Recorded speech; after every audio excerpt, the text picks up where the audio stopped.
तो नहीं दिख रहे, नीचे वाली रिफ्रैक्टिव इंडेक्स को ऊपर लिखेंगे, ऊपर वाली को नीचे। डेंस की रिफ्रैक्टिव इंडेक्स म्यू2 से रिप्रेजेंट कर रखी है और रेयर की म्यू1 से, इसकी जगह म्यू2 और म्यू1, इसके इक्वल में आई और आर, ठीक है ना। क्रॉस मल्टीप्लाई कर देंगे इधर और इधर, क्रॉस मल्टीप्लाई करेंगे तो इसकी इससे, तो आर इंटू में म्यू2, इसकी इससे आई इंटू में म्यू1, ठीक है ना। ये इक्वेशन फर्स्ट।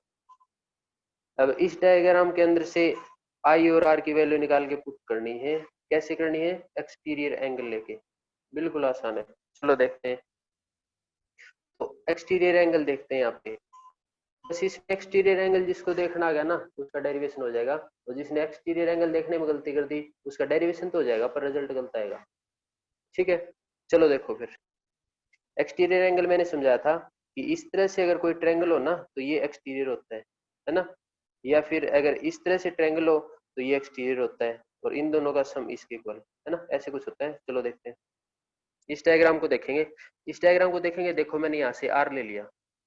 अगर मैं आर ले लूँ ना तो ये वाली ट्रायंगल ले लो, ये वाली ट्रायंगल, ये पूरी बड़ी ट्रायंगल, इस पूरी बड़ी ट्रायंगल का ये आर है, एक्सटीरियर एंगल है। ये ट्रायंगल, इसका आर है वो एक्सटीरियर एंगल है, तो ये एंगल इन दोनों के सम के इक्वल है। तो R is equal to beta plus gamma, R is equal to beta plus gamma. ये गामा थोड़ा सा ऐसे बना रखा कि भी दोनों गामा समझ जाओ, ये आर है, ठीक है। आई देख लो, आई यहाँ पर है। अगर आई देखेंगे तो ये इस ट्रायंगल का एक्सटीरियर है, इस ट्रायंगल का, ये वाली ट्रायंगल रही, इस ट्रायंगल का एक्सटीरियर है आई, तो इन दोनों का सम आई की इक्वल है। तो I is equal to alpha plus gamma, तो I is equal to alpha plus gamma. और इनको अब हम जैसे पीछे माने थे उसी तरह से मान लेंगे कि ये एंगल स्मॉल है, और स्मॉल है तो इनको हम क्या लिख सकते हैं? साइन थीटा भी लिख सकते हैं, टेंजेंट थीटा भी लिख सकते हैं। लेकिन साइन थीटा को हमने थीटा लिख लिया, अब टेंजेंट की बारी है ना। तो फिर हम ये कहेंगे कि ये एंगल स्मॉल है, और ये एंगल अगर स्मॉल है ना तो इनको हम टेंजेंट थीटा लिख सकते हैं। तो एक बार तो ये आई और आर की वैल्यू यहाँ पुट कर दो, है ना, इसमें पुट कर दो। तो इसमें पुट करेंगे तो इक्वेशन 1 बिकम्स, क्या हो जाएगी? आर की वैल्यू क्या है? Beta plus gamma, beta plus gamma, ये गामा है, इंटू में म्यू2। आई की वैल्यू अल्फा प्लस गामा, यहाँ पे अल्फा प्लस गामा इंटू में म्यू1, ठीक है। ये एंगल स्मॉल है इसलिए बीटा को लिखेंगे टेंजेंट बीटा, गामा को लिखेंगे टेंजेंट गामा, ये एज इट इज। अल्फा को टेंजेंट अल्फा, गामा को टेंजेंट गामा, और ये आगे म्यू1 बन गए। इस डायग्राम के अंदर से टेंजेंट बीटा, टेंजेंट गामा और इनकी वैल्यू निकाल के यहाँ पे पुट करनी है और सोल्व करना है, आंसर अपने आप आ जाएगा। चलो देखो फिर, टेंजेंट बीटा गामा की वैल्यू कहाँ पर है? टेंजेंट बीटा कर लेते हो तो ये राइट एंगल ट्रायंगल ये रही, परपेंडिकुलर ये है हमेशा। टेंजेंट अल्फा लेना है तो ये ट्रायंगल, टेंजेंट गामा लेना तो ये ट्रायंगल, बिल्कुल आसान है, ठीक है। यहाँ से ये सी है तो ये आर है ना। यहाँ से ऑब्जेक्ट है, ऑब्जेक्ट का डिस्टेंस यू होता है, और ये इमेज है ना, और इमेज का डिस्टेंस यहाँ से यहाँ तक वी है। इस तरफ वाले सारा डिस्टेंस नेगेटिव, इस तरफ वाले सारा डिस्टेंस पॉजिटिव। चलो ठीक है। तो टेंजेंट बीटा की वैल्यू क्या है? परपेंडिकुलर अपॉन में बेस, तो एम एन अपॉन में M I, M N upon में M I, perpendicular by base. तो यहाँ पे मैं लिख देता हूँ एम एन अपॉन में M I plus tangent gamma की वैल्यू, ये रहा tangent gamma, M N upon में M C, M N upon में एम सी।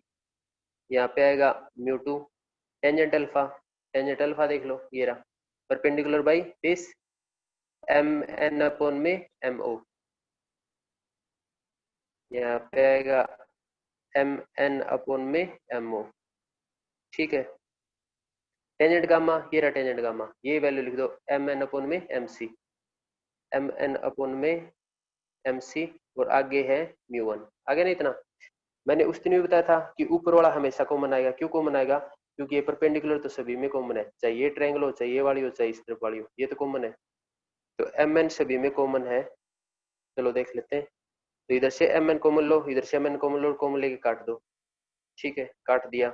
इधर क्या बचेगा? 1 बाई एम आई, और एम आई की सीधी वैल्यू पुट कर लेते हैं उधर से देख के। बताओ एम आई की वैल्यू क्या है। एक बात और बताई थी मैंने कि एम और पी बिल्कुल पास पास में लाई करते हैं, और एम और पी पास पास में लाई करते हैं तो एम की जगह पी लिख लेंगे, क्योंकि सारे डिस्टेंस हम पी से मेजर करते हैं ऑप्टिकल सेंटर से, है ना। इस यहाँ पे ऑप्टिकल सेंटर को ओ से नोट इसलिए नहीं किया क्योंकि ओ से ऑब्जेक्ट को डिनोट करते हैं ना, वैसे तो ऑप्टिकल सेंटर को ओ से डिनोट करते हैं, लेकिन ऑब्जेक्ट को भी ओ से डिनोट करना है तो इसलिए उसको पी से डिनोट कर दिया। पी और एम पास पास में है तो एम की जगह पी लिख सकते हैं, तो एम की जगह पी लिख सकते हैं। जो पहले डेरिवेशन मैंने तुम्हें भेज रखा उसमें सारी चीजें लिखी हुई हैं।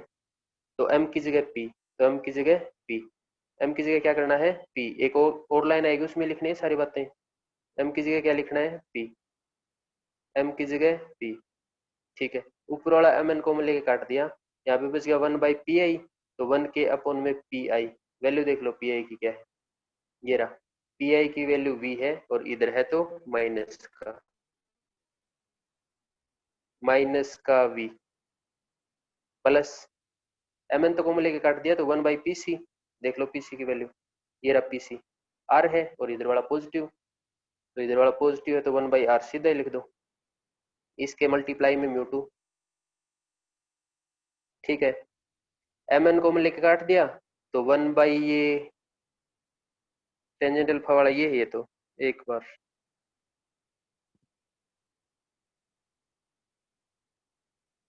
टेंजेंट अल्फा एक बार मैं देख के लिखता हूँ, पी ओ है ये, ओ है, ओ है यहाँ पे tangent alpha M N by M O P O, ठीक है ओ है, तो ये एम एन कॉमन ले लिया 1/पी ओ, पी ओ की वैल्यू देख लो, पी ओ की वैल्यू यू है और इधर है तो नेगेटिव, तो 1 इसकी वैल्यू माइनस यू, प्लस में 1/पी सी है ना, ये कॉमन लेके काट दिया 1/पी सी, पीसी की वैल्यू तो ये रही आर है और उधर था आर तो प्लस का, इसके इंटू में क्या है म्यू 1, तो म्यू 1, ये सारा एज इट इज उधर लिखेंगे नेक्स्ट पेज पे, तो नेक्स्ट पेज पे लिख के इसको सोल्व करते हैं, तो एक बार मैं लिख लेता हूँ, -1/वी प्लस 1/आर इंटू में क्या है म्यू 2 -1/यू प्लस 1/आर इंटू में म्यू 1, ठीक है। चलो फिर इसको सोल्व करते हैं, इतना आ गया, म्यू 2 की इससे और इससे मल्टीप्लाई कर लो सारे से, तो -μ2/वी है ना, इससे मल्टीप्लाई कर दिया, इससे करोगे तो μ2/आर, इसकी इससे मल्टीप्लाई करोगे -μ1/में यू, इसकी इससे मल्टीप्लाई करोगे μ1/में आर, ठीक है। उस दिन मैंने बताया था आर वाले इकट्ठे कर लो, तो इसको इधर ले जाओ, इसको इधर, इसको इधर ले जाएंगे, तो ये इधर क्या है μ2/आर, इसको इधर लेके आएंगे तो ये माइनस का बन गया μ1/आर, ये पहले से ही इधर है और ये पहले से इधर है, तो मैं इसको लिख लेता हूँ μ1/यू पहले से ही है, और ये वाला इधर आएगा तो प्लस का हो जाएगा ना, तो ये प्लस का हो गया μ2/वी, ठीक है प्लस का हो गया। अब देख लो इनके दोनों के नीचे आर है, तो आर ले लो एलसीएम, ये हो जाएगा μ2/μ1/में आर, इसमें इस वाले पोर्शन को पहले लिख लेता हूँ मैं, फिर थोड़ा लिखने में अच्छा लगेगा, तो ये पहले लिख दिया और माइनस वाला बाद में लिख दिया μ1/यू, ये आंसर आ गया हमारा। तो डेरिवेशन तो सारे समझ गए होगे, आंसर कैसे याद करना, आंसर लाइट रे रेयर से डेंसर में गई है, लाइट रे रेयर से डेंसर में, तो चलो देखो फिर, जब भी लाइट रे रेयर से डेंसर में जाएगी तो ये फॉर्मूला आएगा हमेशा, चाहे इमेज रियल बनो चाहे इमेज वर्चुअल बनो, क्या है μ2 - μ1/आर, ये भी μ2 - μ1/वी और यू, जो हमने पहले डेरिवेशन किया था ना, अभी मैंने रिवीजन करवाया था, उसमें भी यही सेम आंसर है μ2 - μ1/आर, उसमें रियल इमेज बनी है इसमें वर्चुअल, लेकिन फॉर्मूला सेम रहेगा जब लाइट रे रेयर से डेंसर में जाएगी। μ2 - μ1/आर देखते हैं अभी, सेम फॉर्मूला आएगा, तो डेरिवेशन में भी कोई दिक्कत नहीं और फॉर्मूला याद रखने में भी कोई दिक्कत नहीं है, बेसिक इसके कितने भी केस हो दो ही फॉर्मूले बनेंगे। इसका इसका फॉर्मूला यह आया था μ2 - μ1/आर, और यहाँ पर भी सेम है μ2 - μ1, म्यू 2 के नीचे वी आएगा और μ1 के अपॉन में यू, ठीक है ना, तो सेम फॉर्मूला आएगा जब भी लाइट रेयर मीडियम से डेंसर में जाएगी। लाइट रेयर से डेंसर में कब जाएगी, जब ऑब्जेक्ट रेयर मीडियम में रखा है। तो लाइट रे हमेशा लेफ्ट से राइट में ट्रेवल करती है ना। तो ऑब्जेक्ट जब भी रेयर मीडियम में रखा है तो फॉर्मूला यही बनेगा, क्योंकि इससे लाइट रे तो इधर ही जाएगी, है ना। इमेज रियल है तो इधर और वर्चुअल है तो इधर। तो इमेज का कोई दिक्कत नहीं है, रियल बने चाहे वर्चुअल बने। इमेज का तो बस डायग्राम में इफेक्ट पड़ेगा कि इधर बनानी है इधर। डेरिवेशन के अंदर रिजल्ट तो सेम आएगा और तरीका भी सभी में सेम है। तो एक बार और देख लो, उसके बाद तुमने करने खुद देख लो। डायग्राम बनाएंगे जैसे कह रहे हैं, रियल इमेज कह रहा है तो इसको थोड़ा और बेंड करवा दो, वर्चुअल कह रहे तो थोड़ा बेंड करो और पीछे लेके जाओ। हम करें कि भी एक्चुअल में लाइट रे नहीं मिली, हमने तो ये डॉटेड करके मिलाई है, तो रियल इमेज नहीं है, वर्चुअल है। ऑब्जेक्ट के साथ हमेशा अल्फा एंगल, इमेज के साथ बीटा और नॉर्मल के साथ हमेशा गामा, प्रिंसिपल एक्सिस के साथ स्नेल स्लो लगाएंगे। ये एंगल स्मॉल है इसलिए आई और आर लिखेंगे। इसको भी नीचे वाले रिफ्लेक्ट इंडेक्स ऊपर, ऊपर वाले नीचे। ये फिर डेंसर की रिफ्लेक्ट इंडेक्स म्यू2 है, रेयर की म्यू1, इनका क्रॉस मल्टीप्लाई करके ये आ गया। आई और आर की वैल्यू इसमें से एक्सटीरियर एंगल लेके निकालेंगे, तो आई और आर की वैल्यू निकाल के इसमें पुट कर देंगे, तो हमने पुट कर दी। फिर हम कह देंगे ये एंगल स्मॉल है, alpha gamma beta gamma small है, इसलिए स्मॉल है तो टेंजेंट थीटा लिख सकते हैं सभी का। और इस टेंजेंट की वैल्यू इस डायग्राम में देख के पुट करनी है, डायग्राम में देख के पुट करोगे तो ऊपर वाला हमेशा कॉमन आएगा, तो कॉमन होकर कट जाएगा, तो 1 में पी आई बचेगा। पी आई की वैल्यू, पी सी की वैल्यू, पीओ की वैल्यू इस डायग्राम में देख के लिखेंगे। ये पॉइंट पी होता है, ओ का मतलब ऑब्जेक्ट, आई का मतलब इमेज, सी का मतलब सेंटर, है ना। ये सारे डायग्राम के अंदर है, देख के लिखनी है और सोल्व करेंगे तो ये आएगा हमेशा। अब थोड़ा और बताता हूँ कि अगर इसमें इसने कहा था object lies in rare medium, अगर ये ऐसे कर दे object lies in denser medium, object lies in denser medium, अगर ऐसे कर दे तो इमेज फिर कहेगा रियल इमेज बनाओ और वर्चुअल इमेज बनाओ, दोनों बनाओ। अगर ऑब्जेक्ट है वो डेंसर मीडियम अलाई करता है तो हम रियल इमेज भी बना देंगे और वर्चुअल भी बना देंगे। चलो बनाते हैं। डेरिवेशन यही सारा है, समझ में आ लिया तुम्हारे, सेम है एज इट इज। देखो कह रहा object lies in denser medium, और जो सरफेस कह रखी है वो कौन सी सरफेस है, कन्वेक्स सरफेस। इसका मतलब ऑब्जेक्ट इस मीडियम में रखना पड़ेगा। अगर ऑब्जेक्ट को हम इस मीडियम में रखेंगे ना तो सरफेस पे लाइट जाके ऐसे स्ट्राइक करेगी, तो लाइट ऐसे जाके स्ट्राइक करेगी, ये तो राइट से लेफ्ट ट्रेवल करने लगी, लेकिन ऑप्टिक्स के रूल ऐसे नहीं कहते कि लाइट राइट से लेफ्ट में ट्रेवल कर सकती है, नहीं कर सकती। Light always travel from left to right. इसका मतलब ये डेंसर वाला मीडियम उठा के इधर रखना पड़ेगा, है ना। जब भी ऐसा कहते कि ऑब्जेक्ट है वो डेंसर मीडियम में रखा है, तो डेंसर मीडियम में रखा तो इस डेंसर मीडियम को इधर रखना पड़ेगा और रेयर को उधर, ठीक है ना, उल्टा करना पड़ेगा। क्योंकि लाइट रे तो ऑब्जेक्ट से चलेगी और लेफ्ट से राइट चलेगी, तो ऑब्जेक्ट तो हमेशा यहीं पे रहना पड़ेगा, तभी तो लाइट रे इधर जा सकती है। तो इसका मतलब ऑब्जेक्ट अगर डेंसर मीडियम में रखा तो इसको इधर ले आओ, तो क्या करा object lies in denser medium, इसका मतलब इसी कन्वेक्स स्फीरिकल सरफेस को इधर ले आओ, तो ये है डेंसर मीडियम। और ये कन्वेक्स भी है, कन्वेक्स स्फीरिकल सरफेस मतलब स्फीयर का एक पार्ट है। ये डेंसर मीडियम और ये रेयर मीडियम। डेंस की रिफ्रैक्टिव इंडेक्स म्यू2, रेयर की म्यू1 सेम रहेंगी। ये कह रहा object lies in denser medium, ये रहा डेंसर मीडियम में ऑब्जेक्ट यहाँ पे, ठीक है ना। उसके बाद ये कह रहा है कि इमेज है वो रियल बननी चाहिए, इमेज रियल बनानी है, रियल बनानी है तो लाइट रे एक्चुअल में मिलेंगी, और एक्चुअल में मिलेंगी तभी देख लेते हैं फिर। चलो देखो, और एक बात हमने ये ध्यान रखनी है कि इस कर्वेचर का जो सेंटर है ना वो सेंटर पहले लेना है और ऑब्जेक्ट इधर रखना सेंटर से इधर, है ना, तभी रियल इमेज बनेगी, नहीं तो रियल इमेज नहीं बनेगी। अगर ऑब्जेक्ट इस सेंटर से इधर रख दिया तो फिर वर्चुअल इमेज बनेगी, वो हम डायग्राम बना के देखेंगे उसमें समझ में आ जाएगा सारा, ठीक है। तो रियल इमेज बनानी है तो यहाँ पे सेंटर और सेंटर से इधर ऑब्जेक्ट रख दिया, ठीक है। ऑब्जेक्ट से लाइट रे चलेगी, चला दो लाइट रे को, ये गई लाइट रे,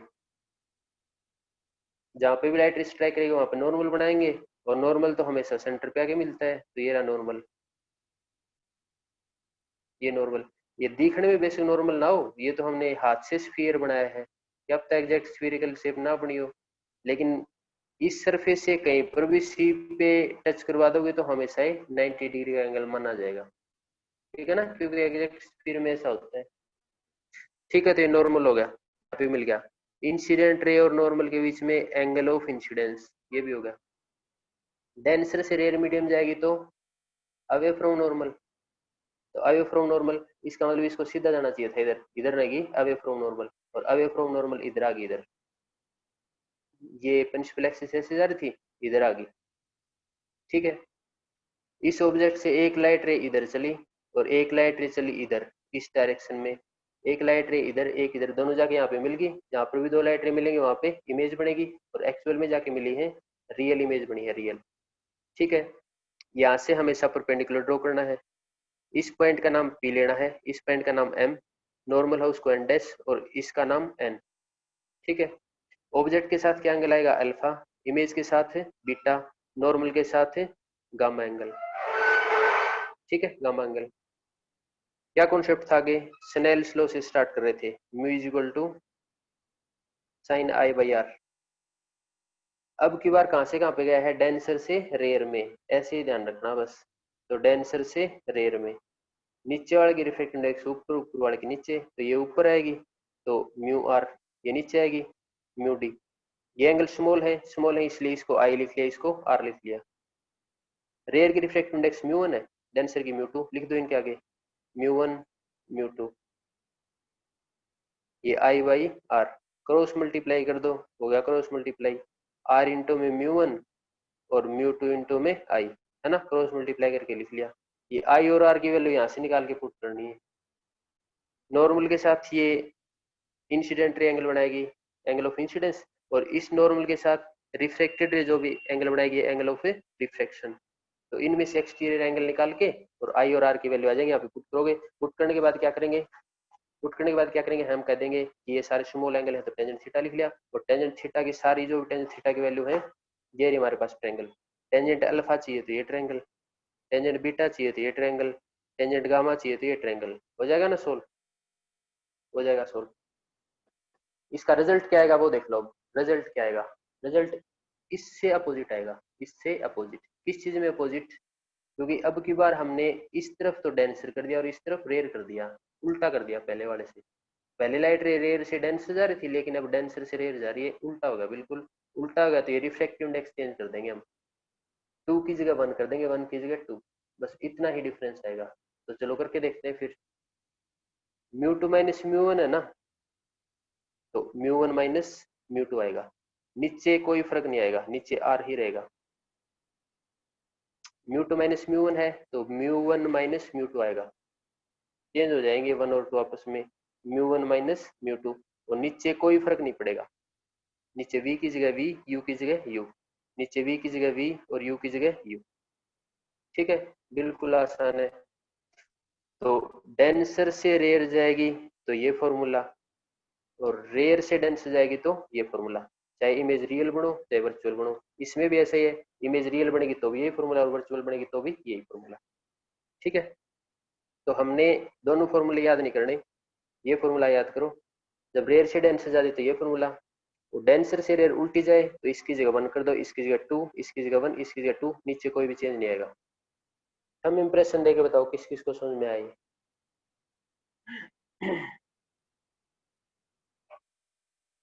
ठीक है ना, तीसरा डेरिवेशन तक अच्छी तरह बता दिया मैंने, अब दिक्कत नहीं होनी चाहिए।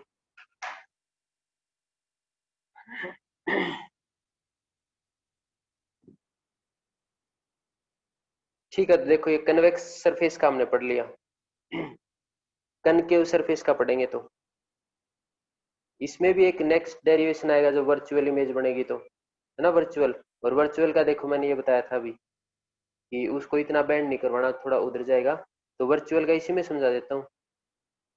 वर्चुअल केस में ऑब्जेक्ट तो यहाँ पे रखना है, क्योंकि कंडीशन होती है जब ऑब्जेक्ट सेंटर ऑफ कर्वेचर और ऑप्टिकल सेंटर के बीच में रखा तो ही वर्चुअल इमेज बनेगी।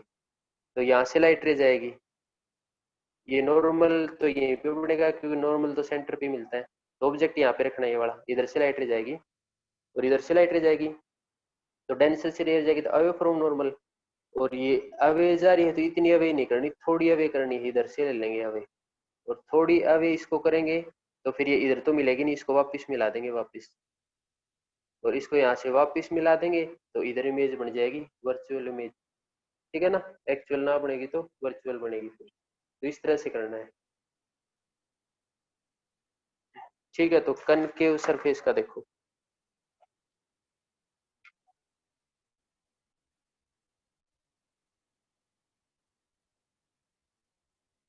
रिफ्रैक्शन एट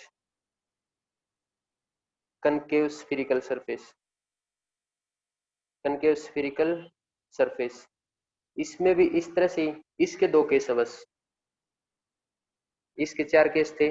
कौन से चार केस? ऑब्जेक्ट रेयर मीडियम में रखा है तो रियल इमेज और वर्चुअल इमेज, दो केस हो गए।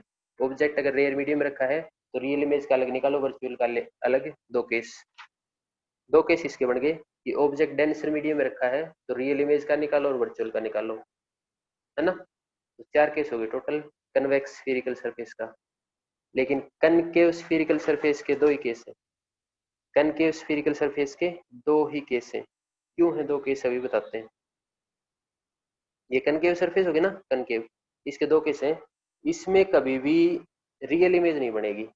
कनकेव स्फीरिकल सरफेस पे ऑब्जेक्ट को यहाँ पे रख लो चाहे यहाँ पे रख लो, इस ऑब्जेक्ट से कभी भी रियल इमेज नहीं बनेगी, वर्चुअल ही बनेगी। और वर्चुअल बनेगी तो दो ही केस हो गए फिर, है ना। एक बार ऑब्जेक्ट को रेयर मीडियम में रखेंगे तो वर्चुअल इमेज, एक बार डेंस मीडियम में रखेंगे तो वर्चुअल इमेज, दो ही केस बनेंगे इसके। डायग्राम देख लो कैसे बनाना है। स्फीयर इसका इस तरह से बनेगा स्फीयर, और स्फीयर इस तरह से बनेगा तो इसका सेंटर ऑफ कर्वेचर इस तरफ आएगा, तो इसका सेंटर ऑफ कर्वेचर इस तरफ आएगा, हमने सी मान लिया, ठीक है ना। सेंटर ऑफ कर्वेचर इस तरफ आ गया, ठीक है। यहाँ पे ऑब्जेक्ट को रख लिया हमने। डायग्राम थोड़ा बड़ा बनाना है, उससे फिर साफ साफ बन जाएगा, ट्रायंगल एंगल सारे साफ साफ दिखेंगे। ऑब्जेक्ट को हमने यहाँ पे रख लिया। इसका जो मिड पॉइंट होता है ना, वो ऑप्टिकल सेंटर होता है, उसको हम पी से डिनोट कर रहे हैं। वैसे तो एक्चुअल में ओ से डिनोट करना होता है, लेकिन ओ से ऑब्जेक्ट को कर दिया तो फिर कंफ्यूजन हो जाएगा, इसलिए पी से कर रखा है, पी से करना है, ठीक है। ऑब्जेक्ट है तो इससे लाइट रे चलेगी और इससे लाइट रे चलेगी, चला दो लाइट रे को, गई लाइट रे। एक इधर चलेगी और एक इधर, हमेशा दो लाइट रे जहाँ पर मिलेंगी वहीं पे इमेज बनेगी, एक लाइट रे से कभी भी इमेज नहीं बनेगी। एरो जरूर बनानी है, नहीं तो इसको कोई नहीं कहेगा लाइट रे।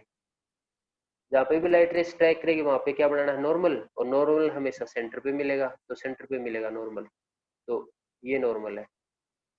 एन डैश, जहाँ पे स्ट्राइक किया है ये पॉइंट लेना है एन, है ना, एन, ठीक है।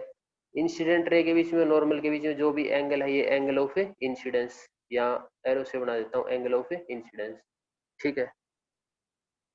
ये रेयर है, इसकी रिफ्रैक्टिव इंडेक्स हमेशा म्यू1 लेनी है। ये डेंसर, इसकी रिफ्रैक्टिव इंडेक्स हमेशा म्यू2। आर लिख दिया म्यू1, डी लिख दिया म्यू2, इतना सफिशियंट है, पूरा लिखने की जरूरत नहीं है। डेंसर इसका पूरा लिखने की जरूरत नहीं है, रेयर, ठीक है ना। लेकिन डायग्राम स्टार्ट करेंगे उससे पहले दो तीन लाइन जरूर लिखेंगे। क्या लिखेंगे? जो इसने बता रखा है, when object lies in rare medium and image formed is real. लेकिन यहाँ पे रियल नहीं वर्चुअल आएगा, इमेज फॉर्म्ड इज वर्चुअल, ठीक है ना, ये लाइन लिखनी है। देखो तो फिर रेयर से डेंस से जाएगी तो बताओ ये क्या होगा। रेयर से डेंस से जाएगी तो टुवर्ड्स नॉर्मल बैंड हो जाएगा, है ना, टुवर्ड्स नॉर्मल। तो इसको जाना था इधर, इसको इस डायरेक्शन में जाना था, लेकिन टुवर्ड्स नॉर्मल बैंड हो गया तो इधर बैंड हो गया, तो है ना इधर, और इधर अगर बैंड हो गया तो एक लाइट रह गई इधर, एक लाइट रह गई इधर, और एक लाइट रह गई उधर। ये तो आगे मिलेंगे नहीं, क्योंकि ये तो उधर जा रही है, दूर जाती जा रही है, और ये इधर स्ट्रेट, आगे तो ये मिलेंगे नहीं, और आगे नहीं मिलेंगे तो पीछे मिलेंगे। तो इसको पीछे ले आओ, इसको पीछे लेके आएंगे तो इसी लाइन पे जाएगी, और इसको ही पीछे ले आओ तो ये इन दोनों के बीच में है, तो इन दोनों के बीच में से पीछे आएगी, इन दोनों के बीच में से पीछे, है ना। इसको बिल्कुल सीधा इन दोनों के बीच में से पीछे ले आया, इसको भी यहाँ से पीछे कर दो, पीछे करेंगे तो यहाँ पे मिल गई दोनों, तो यहाँ पर इमेज बनेगी, यहाँ पर इमेज, ठीक है ना। तो इसलिए इस डायग्राम को हम थोड़ा सा और बड़ा बनाएंगे। ये ऑब्जेक्ट है ना, थोड़ा सा और इधर ले लेंगे ताकि यहाँ पे साफ साफ हम आई और आर सारे एंगल बना सके, ठीक है। ये नॉर्मल था, ये नॉर्मल, ये रिफ्लेक्टेड रे, नॉर्मल और रिफ्लेक्टेड के बीच में ये एंगल है, ये एंगल ऑफ रिफ्लेक्शन। यहाँ से एक परपेंडिकुलर ड्रॉ करेंगे, ये एम होता है। ऑब्जेक्ट के साथ जो भी एंगल है वो अल्फा, इमेज के साथ जो भी एंगल है वो बीटा, नॉर्मल, ये रहा नॉर्मल, है ना। नॉर्मल सेंटर ऑफ कर्वेचर पे जो भी एंगल बनाएगा वो गामा। इसमें भी सेम उसी तरह से, रेयर से डेंसर गई, रेयर से denser, sine I by R, हो गया sine I by R. I और आर की वैल्यू, इस डायग्राम को थोड़ा बड़ा बनाना है, यहाँ पे क्लियर दिख जाएगा कौन सा एक्सटीरियर एंगल किसका है। तो आई और आर की वैल्यू यहाँ से निकल जाएंगी, इसमें पुट कर देंगे। पहले तो लिख लेंगे एंगल स्मॉल है, फिर आई और आर की वैल्यू यहाँ पे एक्सटीरियर एंगल का यूज करके निकाल लेंगे। फिर हम उनको टेंजेंट की फॉर्म में लिख देंगे। टेंजेंट अल्फा निकालना तो ये बड़ी ट्रायंगल, टेंजेंट बीटा निकालना तो ये वाली ट्रायंगल, टेंजेंट गामा निकालना तो ये वाली ट्रायंगल। इसमें m1 हमेशा कॉमन है, ऊपर वाला कट जाएगा। फिर इसको सोल्व करोगे तो रिजल्ट क्या आएगा, रेयर से डेंस जा रही है ना, तो चाहे कनकेव सरफेस हो चाहे कन्वेक्स हो, चाहे रियल इमेज बने चाहे वर्चुअल इमेज बने, जब भी लाइट रे रेयर से डेंस मीडियम में जाएगी तो ये आंसर आएगा μ2 माइनस μ1। इक्वल में भी लिखो μ2 माइनस μ1। इसके नीचे r, इसके नीचे v और इसके नीचे u। रेयर से डेंस जा रही है ना, तो चाहे कन्वेक्स सरफेस हो चाहे कनकेव, चाहे रियल इमेज में बने चाहे वर्चुअल इमेज बने, हमेशा रिजल्ट ये आएगा। ठीक है। और फिर ये कह देगा कि ऑब्जेक्ट को डेंसर मीडियम में रखा है, इसी का दूसरा केस। तो ऑब्जेक्ट डेंसर मीडियम में रखा तो इधर तो रख नहीं सकते, क्योंकि फिर लाइट रे को इधर आना पड़ेगा। तो राइट से लेफ्ट साइड में नहीं चल सकती लाइट रे, ऐसा रूल नहीं है ना, रेस्ट्रिक्शन लगा रखे ऑप्टिक्स ने। तो इसका मतलब इस मीडियम को इधर लेके आना पड़ेगा। तो दूसरा केस है when object lies in denser medium. तो ऑब्जेक्ट अगर डेंसर मीडियम लाई करता है और सरफेस कौन सी है, कनकेव, तो कनकेव सरफेस इधर बना लो, बना ली कनकेव सरफेस। ठीक है ना। ये प्रिंसिपल एक्सिस अगर ऐसा था तो सेंटर इसके बीच में यहाँ पे बनेगा, है ना। ये सारी चीजें समझ के करनी है। अगर ऐसा है तो स्फीयर यहाँ पे बनेगा ना, स्फीयर, स्फीयर यहाँ पे बनेगा, तो सेंटर यहाँ पे आएगा। ठीक है ना, सेंटर। लेकिन कह रहा है ऑब्जेक्ट को यहाँ पे रखना है, तो रख देते हैं ऑब्जेक्ट। क्या कह रहा है, डेंसर मीडियम में रख दिया। नॉर्मल तो हमेशा इससे बनेगा, है ना, नॉर्मल। तो पहले नॉर्मल बना लो या फिर पहले लाइट रे स्ट्राइक करवा लो, कौन सा कर लो। लाइट रे यहाँ पे गई, जहाँ पे भी लाइट रे स्ट्राइक करेगी वहां पे नॉर्मल, तो ये रहा नॉर्मल, इससे पास होगा हमेशा। नॉर्मल और इंसिडेंट रे के बीच में एंगल ऑफ इंसिडेंस। ये डेंसर, ये रेयर, डेंसर से रेयर जाएगी तो, डेंसर से रेयर जाएगी तो अवे फ्रॉम नॉर्मल, तो इसको सीधा जाना था, सीधा, है ना, इसको सीधा। ये नॉर्मल है, ये वाला नॉर्मल, तो इस नॉर्मल से अवे जाएगी, मतलब सीधे से भी थोड़ा इधर जाएगी, और इससे अवे जाएगी, तो ऐसे चलेगी फिर। ये ये एक सेकंड रुको, ऐसे नहीं, इस वाला नॉर्मल लेंगे, इधर जान दो।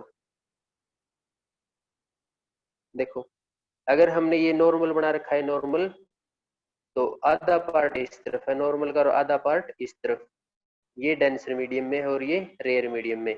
एंगल ऑफ इंसिडेंस है तो ये बात करेंगे। और ये इस तरफ नॉर्मल का पार्ट है ना डेंसर में, यहाँ से देखते हैं कि टुवर्ड्स नॉर्मल या अवे फ्रॉम नॉर्मल, इस वाले पार्ट से। रेयर से डेंस जा रही है तो टुवर्ड्स नॉर्मल, इसके टुवर्ड्स नॉर्मल, इधर वाला पार्ट के उधर बेंड नहीं करवानी, इधर दे रखा है इस तरफ बेंड करेगा, तो ऐसा यहाँ पे आएंगे हम।